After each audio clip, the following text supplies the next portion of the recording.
রাজধানী ঢাকায় ঈদুল আজহার প্রস্তুতি সভা নিয়ে মত বিনিময় সভা চলছে। কথা বলছেন বিদ্যুৎ ও জ্বালানি উপদেষ্টা মোহাম্মদ ফাউজুল কবির খান। আমরা সরাসরি চলে যাচ্ছি সেখানে। বান্ডেল থাকলে প্রতি সেনমানিতে টাকা বাঁচবে। বিকাশ সেনমানি বান্ডেল কিনে জিতুন প্রতি লেনদেনে। কোরবানির পশু পরিবহনের ব্যবস্থা করা হচ্ছে।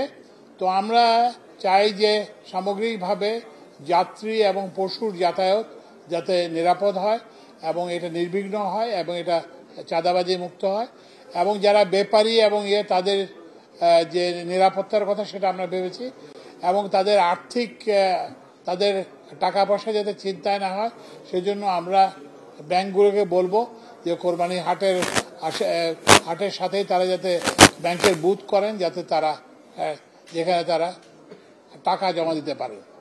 তো এই জন্য আমরা আমাদের সর্বাত্মক চেষ্টা থাকবে গত রমজানের ঈদের মতো এই কোরবানির ঈদকেও আমরা যাতে করতে পারি, দুর্ঘটনা মুক্ত এবং নিরাপদ এবং আনন্দের করতে পারি, সেজন্য আমরা সর্বাত্মক চেষ্টা করব।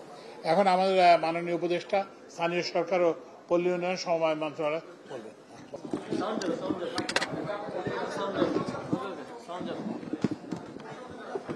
আপনারা জানেন প্রতি বছরই আমরা দেখি যে ঈদের সময়টাতে আমাদের প্রচুর মানুষজন ঢাকা ছাড়েন এবং ঢাকায় আসেন। আমরা গত ঈদের যে ডেটাটা পেয়েছি প্রায় 1.5 কোটি মানুষ ঈদের সময়টাতেই যাতায়াত করেছেন, ঢাকা থেকে গিয়েছেন এবং ঢাকায় এসেছেন মোট 1.5 কোটির মতো।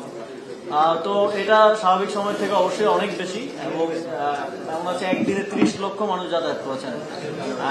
নাম্বারটা হিউজ। এই পরিমাণ ক্যাপাসিটি আসলে আমাদের সেভাবে নেই, সেজন্য সামলাতে স্বাভাবিকভাবেই করতে হয়। তবে যেই ধরনের অনিয়মগুলো বিগত সময়ে ছিল বা হতো, আমরা চেষ্টা করেছি গত ঈদে সেটা যথাসাধ্যভাবে কমিয়ে আনার এবং নিয়ন্ত্রণে আনার। আপনারা দেখেছেন যে আমাদের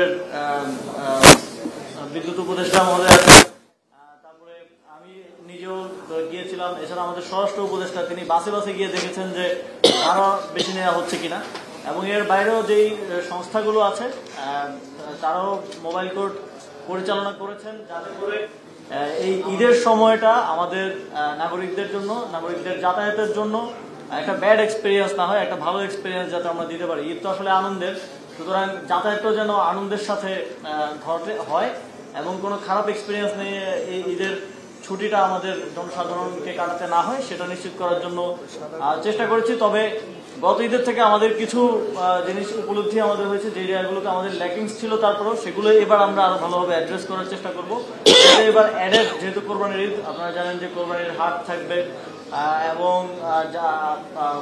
কোরবানির পশু যাতায়াত পরিবহন, তারপর দেখা যায় যে যারা কোরবানির হাটে পশু বিক্রি করেন তাদের টাকা পয়সা ছিনতাই হওয়ার মতো ঘটনাগুলো ঘটে থাকে সাধারণত, সেগুলোকে অ্যাড্রেস করার জন্য এখানে সকল অংশীজনদেরকে নিয়ে আলোচনা হয়েছে এবং সবাইকে তাদের টাস্ক এবং কাজগুলো বুঝিয়ে দেওয়া হয়েছে। আশা করি সবাই যথাযথভাবে দায়িত্ব পালন করলে একটা সুন্দর ঈদ যাত্রা এবং ঈদের এক্সপিরিয়েন্স আমরা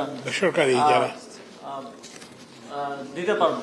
এবং এই ক্ষেত্রে শুধু সরকারি না, বেসরকারি, রাজনৈতিক থেকে শুরু করে সামাজিক সংগঠন যারা কনসার্ন আছেন সকলের সহযোগিতা আমাদের, যাত্রী মালিক সমিতি।